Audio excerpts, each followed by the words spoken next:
ದರ್ಶನ್ಗಾಗಿ ಊರೂರು ಸುತ್ತಿ ದೇವರ ಪೂಜೆ ಸಲ್ಲಿಸ್ತಾ ಇರುವ ಪತ್ನಿ ಗಂಡನನ್ನ ಕಾಪಾಡು ತಾಯಿ, ಆರೋಗ್ಯ ಆಯಸ್ಸು ಕೊಟ್ಟು ರಕ್ಷಿಸುವಂತೆ ಬೇಡಿಕೊಳ್ತಾ ಇರೋ ಪತ್ನಿ. ದರ್ಶನ್ ಪರವಾಗಿ ಪತ್ನಿ ಹೋಮ ಹವನದ ಮೊರೆ ಹೋಗಿದ್ದಾರೆ. ಆ ಕುರಿತ ಒಂದು ವರದಿ ಇಲ್ಲಿದೆ ನೋಡಿ.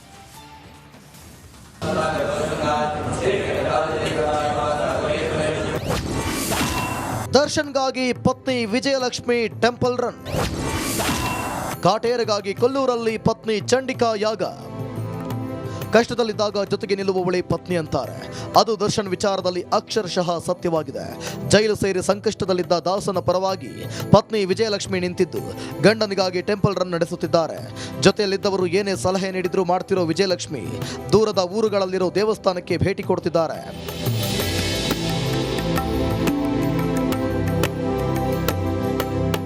ಇತ್ತೀಚೆಗಷ್ಟೇ ಬಂಡಿ ಮಾಂಕಾಳಮ್ಮ ದೇವಸ್ಥಾನಕ್ಕೆ ಭೇಟಿ ಕೊಟ್ಟು ವಿಶೇಷ ಪೂಜೆ ಸಲ್ಲಿಸಿದ್ರು.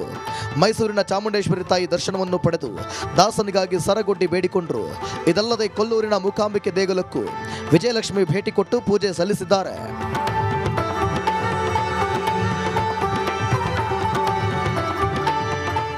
ಶಕ್ತಿಯ ಪೀಠದಲ್ಲಿ ದರ್ಶನ್ಗಾಗಿ ಚಂಡಿಕಾ ಯಾಗವನ್ನ ವಿಜಯಲಕ್ಷ್ಮಿ ಮಾಡಿಸಿದ್ದಾರೆ. ಚಂಡಿಕಾ ಯಾಗ ಅಂದ್ರೆ 700 ಸ್ವಾಹ ಕಾರ್ಯ ಮಾಡೋ ಯಜ್ಞ. ಚಂಡಿಕಾ ಯಾಗ ಮಾಡಿದರೆ ತಾಯಿ ಅನುಗ್ರಹ ನೀಡ್ತಾಳೆಂಬ ನಂಬಿಕೆ ಇದೆ. ಯಾಕಂದರೆ 700 ಸ್ವಾಹಾಕಾರಗಳಿಂದ ಮಾಡುವಂಥ ಯಜ್ಞ. ಎಲ್ಲ ಯಜ್ಞಗಳಲ್ಲಿ ಒಂದೇ ಒಂದು ಮಹಾಪೂರ್ಣಾವತಿ ಇರುತ್ತೆ. ಈ ಚಂಡಿಕಾ ಯಾಗದಲ್ಲಿ 13 ಪೂರ್ಣಾವತಿಗಳನ್ನು ಒಳಗೊಂಡು ಒಂದು ಮಹಾಪೂರ್ಣಾವತಿ ನಡೆಯುವಂಥ ವಿಶೇಷವಾದ ಯಜ್ಞ. ಆ ಯಜ್ಞದಲ್ಲಿ ತಾಯಿ ಚಾಮುಂಡೇಶ್ವರಿ ರೂಪದಲ್ಲಿ, ಕಾಳಿ ರೂಪದಲ್ಲೆಲ್ಲ ಆ ರಾಕ್ಷಸರನ್ನ ಕೊಂದು ಆ ಕಷ್ಟಗಳನ್ನು ದೇವತೆಗಳಿಗೆ ನಿವಾರಣೆ ಮಾಡಿಕೊಟ್ರು. ಆ ರೀತಿ ಮಾರ್ಕಂಡೇಯ ಪುರಾಣದಲ್ಲಿ ಬರುವಂಥ ಬಹಳ ವಿಶೇಷವಾದ ವಿಷಯ ಇದು. ಆ ರೀತಿಯಾದ ತೊಂದರೆಗಳನ್ನು ಆ ದೇವತೆಗಳಿಗೆ ನಿವಾರಿಸಿಕೊಟ್ಟಂತಹ ಮಾತೆ ಆ ಕೊಲ್ಲೂರು ಶಕ್ತಿ. ಈಗ ನಾವು ಹೋಗಿ ಪ್ರಾರ್ಥನೆ ಮಾಡಿ ಆ ಚಂಡಿಕಾ ಯಾಗವನ್ನು ಮಾಡಿದ್ರು ಕೂಡ ಅದರಿಂದ ಫಲ ಸಿಗುತ್ತೆ ಅನ್ನೋ ಒಂದು ನಂಬಿಕೆ ನಮ್ಮಲ್ಲಿದೆ. ದರ್ಶನ್ ಕುಟುಂಬಸ್ಥರು ತಾಯಿ ಸನ್ನಿಧಾನಕ್ಕೆ ಹೋಗಿ ಭಕ್ತಿಯಿಂದ ಪ್ರಾರ್ಥಿಸಿದ್ದಾರೆ. ಅವರ ಕುಟುಂಬಸ್ಥರ ಪ್ರಾರ್ಥನೆಗೆ ಮನಸೋತು ದೇವಿ ಅನುಗ್ರಹ ಮಾಡಬಹುದು. ಯಜ್ಞದಿಂದ ಋಷಿಗಳು ವರ ಪಡೆದಿದ್ದಾರೆ, ಹಾಗೆ ರಾಕ್ಷಸರು ಪಡೆದಿದ್ದಾರೆ. ದರ್ಶನ್ ಪತ್ನಿ ಪ್ರಾರ್ಥನೆ ಪೂಜೆಗೆ ಭಗವತಿ ಒಲಿದರೂ ಒಲಿಯಬಹುದು ಎಂದು ಸೋಮಸುಂದರ ದೀಕ್ಷಿತ್ ಹೇಳಿದ್ದಾರೆ. ಯಾರಿಗೂ ನಾವು ತೋರ್ಸೋಕ್ಕಾಗಲ್ಲ, ಯಾರು ನೋಡ್ದಿರೋಂಥ ವಿಷಯ ಅದು. ಆ ರೀತಿಯಾಗಿ ಇವತ್ತು ಆ ಕುಟುಂಬದವರೆಲ್ಲ ಆ ಸನ್ನಿಧಾನಕ್ಕೆ ಹೋಗಿದ್ದಾರೆ. ಆ ಭಕ್ತಿಯಿಂದ ತಾಯಿಯನ್ನು ಪ್ರಾರ್ಥನೆ ಮಾಡಿರ್ತಾರೆ.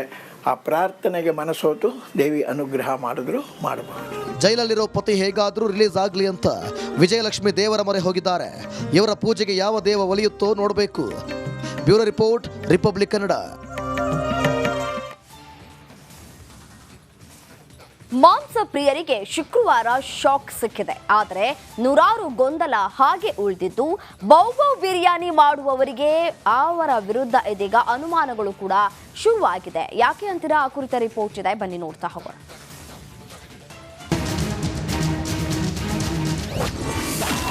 ಬೆಂಗಳೂರಲ್ಲಿ ಬೌಬೌ ಮಾಂಸ ಮಾರಾಟ ಆಗ್ತಿದ್ಯಾ? ಬೆಂಗಳೂರಲ್ಲೇ ಕಳಪೆ ಮಾಂಸದಂಧೆಯ ಸದ್ದು ಜೋರಾಗಿದೆ. ಶುಕ್ರವಾರ ರಾಜಸ್ಥಾನದಿಂದ ಬಂದ ಮಾಂಸದಿಂದ ಈ ಜಾಲ ದೊಡ್ಡ ಮಟ್ಟಕ್ಕಿದೆ ಎಂಬ ಸುದ್ದಿ ಇಡೀ ರಾಜ್ಯಾದ್ಯಂತ ಚರ್ಚೆಯಾಗ್ತಾ ಇದೆ. ಸಪ್ಲೈ ಮಾಡ್ತಾನಲ್ಲ ಅವ್ರ ಅಂಗಡಿಯವ್ರು ಏನು ಮಾಡ್ತಾರೆ ಅಂದರೆ ಈ ವೆನಿಗರ್ನಲ್ಲಿ ಹಾಕ್ಬಿಟ್ರೆ ಈ ವೆನಿಗರಿಂದ ವಾಸನೆ ಹೋಗ್ಬಿಡ್ತದೆ. ಇದರಲ್ಲಿ ಹೋಗ್ಬಿಟ್ರೆ ಅವರು ಇದು ಮಾಂಸ ಸೇಲ್ ಮಾಡ್ತಾರೆ. ಪ್ರತಿಯೊಂದು ಹೋಟ್ಲ್ ಅವ್ರಿಗೆ ಎಲ್ಲರಿಗೆ ಕೊಡ್ತಾರೆ. ಸರ್, ನೀವು ಇದೇ ಅಂದರೆ ಮಾಂಸದ ಬಿಸ್ನೆಸ್ ಅಲ್ಲಿ ಇದ್ದೀರಾ? ಎಷ್ಟು ವರ್ಷದಿಂದ ನೀವು ಬಿಸ್ನೆಸ್ ಮಾಡ್ತೀರಾ? ಮತ್ತೆ ಈ ಒಂದು ಡೌಟ್ ನಿಮ್ಗೆ ಯಾಕೆ ಬಂತು ಅಂತ ಸರ್? ಇವರು ತೊಗೊಂಬಂದ್ಬಿಟ್ಟು 500 ರೂಪಾಯಿಗೆ 550 ರೂಪಾಯಿಗೆ ಮಾಂಸ ಮಾರ್ತಾ ಇದ್ದಾರೆ. ಅಂಗಡಿ ಯಾವ ಬೆಂಗಳೂರು ಸರೌಂಡಿಂಗ್ ಯಾವ ಬೆಂಗಳೂರು ಅಂಗಡಿನಲ್ಲಿ ಹೋದ್ರೂ ನೀವು ನಿಮಗೆ 750 ರೂಪಾಯಿ 800 ರೂಪಾಯಿಂದ ಕಮ್ಮಿ ಮಾಂಸ ಸಿಗೋದಿಲ್ಲ. ಇದು ಹೆಂಗೆ ಕಮ್ಮಿ ಸಿಗುತ್ತೆ ಅಂದ್ಬಿಟ್ಟು ನಾವು ವಿಚಾರಕ್ಕೆ ಮಾಡೋಕ್ಕೆ ಹೋದರೆ ರಾಜಸ್ಥಾನದಲ್ಲಿ 400 ರೂಪಾಯಿ 450 ರೂಪಾಯಿ 500 ರೂಪಾಯಿ kg ಅಲ್ಲಿಂದ ತೊಗೊಂಬಂದ್ಬಿಟ್ಟು ಇವರು 600 ರೂಪಾಯಿಗೆ ಮಾರ್ತಾ ಇದ್ದಾರೆ. ಹೆಂಗೆ ಮಾರ್ತಾ ಇದ್ದಾರೆ ಅಂದರೆ ಅಲ್ಲಿಂದ ತೊಗೊಂಡ್ಬರ್ತಾ ಇರೋದು ಇವರು.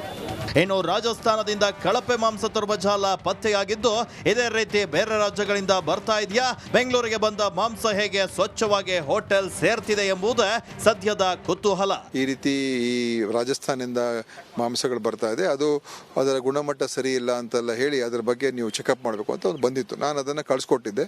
ನಮ್ಮ ಇಲಾಖೆಯವರು ಅದನ್ನು ಇನ್ನೇನು ತಪಾಸಣೆ ಮಾಡೋದಕ್ಕೆ, ಸ್ಯಾಂಪಲ್ ತೊಗೊಳ್ಳೋದಕ್ಕೆ ಎಲ್ಲ ತಯಾರು ಮಾಡ್ಕೊಂಡಿದ್ರು. ಅಷ್ಟೊತ್ತಿಗೆ ನಿನ್ನೆ ಯಾವುದೋ ಬೇರೆ ಬೇರೆ ಥರ ಹೇಳಿಕೆಗಳೆಲ್ಲ ಬಂದಿದೆ. ಅದರ ಹಿನ್ನೆಲೆ ಏನು ಅಂತ ನನಗೆ ಗೊತ್ತಿಲ್ಲ. ಆದರೆ ನಮ್ಮವರು ಹೋಗಿ ತಗೊಂಡು ಅದನ್ನು ಈಗ ಪ್ರಯೋಗಾಲಯಕ್ಕೆ ವಿಶ್ಲೇಷಣೆ ಮಾಡೋದಕ್ಕೆ ಕಳಿಸಿದ್ದಾರೆ. ಆ ಸಿಸ್ಟಮ್ ಪ್ರಕಾರನೇ ಮಾಡಬೇಕು. ಅವರು ಅದು ಮಾಡದೆ ಹೋದರೆ ಖಂಡಿತ ಅವ್ರ ಮೇಲೆ ಕ್ರಮ ತಗೊಳ್ತೀವಿ. ಹಾಗಾದ್ರೆ ಬೆಂಗಳೂರಿಗೆ ಹೊರಗಡೆಯಿಂದ ಮಾಂಸ ಯಾಕೆ ಬರುತ್ತೆ? ಅಷ್ಟೊಂದು ದುಡ್ಡು ಖರ್ಚು ಮಾಡಿ ಹೊರಗಡೆಯಿಂದ ಮಾಂಸ ಯಾಕೆ ತರಿಸ್ಕೊಳ್ಬೇಕು? ಇದಕ್ಕೆ ಸಚಿವ ದಿನೇಶ್ ಗುಂಡೂರಾವ್ ಪ್ರತಿಕ್ರಿಯೆ ನೀಡಿದ್ದು ಹೇಗೆ?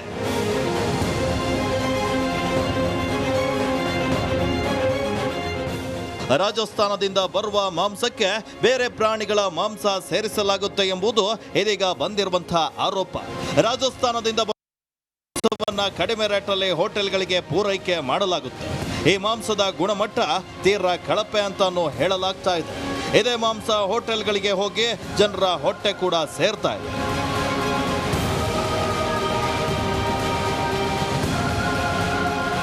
ಇನ್ನು ನಿಮ್ಮ ರಿಪಬ್ಲಿಕ್ ಕನ್ನಡ ಕಳಪೆ ಮಾಂಸದ ರಿಯಾಲಿಟಿ ಚೆಕ್ ಮಾಡಿದ ಬಳಿಕ ಜನರು ಒಂದೊಂದು ಅಭಿಪ್ರಾಯವನ್ನ ತಿಳಿಸ್ತಾ ಇದ್ದಾರೆ. ಸೊ ನಾಲೆಜ್ ಇದ್ದವರಿಗೆ ಅದು ರೆಕಗ್ನೈಸ್ ಮಾಡೋಕ್ಕಾಗುತ್ತೆ.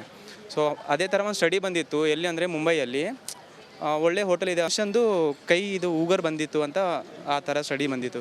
ಸೊ ಎಲ್ಲರೂ ನೋಡೋಕ್ಕಾಗಲ್ಲ, ಯಾರಿಗೆ ಗೊತ್ತು ಮನುಷ್ಯನ ಮಾಂಸನೂ ಹಾಕಿ ಮಾರ್ತಾರೆ ಅಂತ ಆ ಥರ ರೂಮರ್ಸ್ ಆಗಿತ್ತು ಒಂದ್ಸರಿ. ಒಟ್ಟಾರೆ ಯಾವುದೇ ಮಾಂಸವಾದರೂ ಅದು ಭಕ್ಷಣೆಗೆ ಯೋಗ್ಯವ, ಅದನ್ನ ಇಲ್ಲಿಯ ಜನರು ಭಕ್ಷಣೆ ಮಾಡ್ತಾರ ಎಂಬುದನ್ನ ನೋಡಿ ಹೋಟೆಲ್ ರೆಸ್ಟೋರೆಂಟ್ ಮಾಲೀಕರು ಕೊಂಡು ಬಿರಿಯಾನಿ ಮಾಡಲಿ ಅನ್ನೋದು ನಮ್ಮ ಕಳಕಳಿ.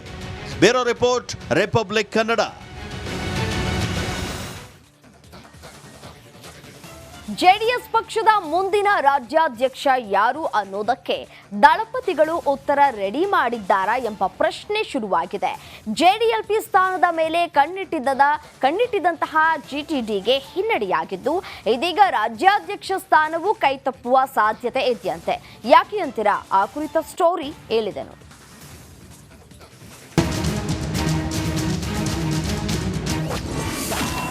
ಜೆಡಿಎಸ್ ಪಕ್ಷದ ರಾಜ್ಯಾಧ್ಯಕ್ಷರಾಗ್ತಾರ ನಿಖಿಲ್? ಅಚ್ಚರಿಕೆ ಹೇಳಿಕೆ ಕೊಟ್ರಲ್ಲ ಜಿಟಿಡಿ ಪುತ್ರ ಹರೀಶ್. ಮಾಜಿ ಮುಖ್ಯಮಂತ್ರಿ ಎಚ್.ಡಿ. ಕುಮಾರಸ್ವಾಮಿ ಕೇಂದ್ರ ಸಚಿವರಾಗಿ ದೆಹಲಿಯಲ್ಲಿದ್ದಾರೆ. ರಾಜ್ಯ ರಾಜಕಾರಣದ ಕಡೆ ಗಮನ ಕಡಿಮೆಯಾಗಿದೆ. ಹೀಗಾಗಿ ಜೆಡಿಎಸ್ ಪಾಳೆಯದಲ್ಲಿ ಪಕ್ಷದ ರಾಜ್ಯಾಧ್ಯಕ್ಷ ಸ್ಥಾನ ಯಾರ ಹೆಗಲಿಗೆ ನೀಡಬೇಕು ಎಂಬ ಚರ್ಚೆ ಶುರುವಾಗಿದೆ.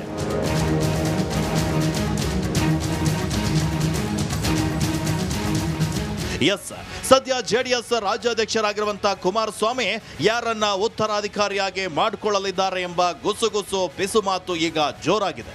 ಜೆಡಿಎಸ್ ಶಾಸಕಾಂಗ ನಾಯಕ ಸ್ಥಾನದ ಮೇಲೆ ಕಣ್ಣಿಟ್ಟಿದ್ದ ಜೆಡಿಎಸ್ನ ಹಿರಿಯ ಶಾಸಕ ಜಿಟಿ ದೇವೇಗೌಡಗೆ ಈಗ ನಿರಾಸೆಯಾಗಿದೆ.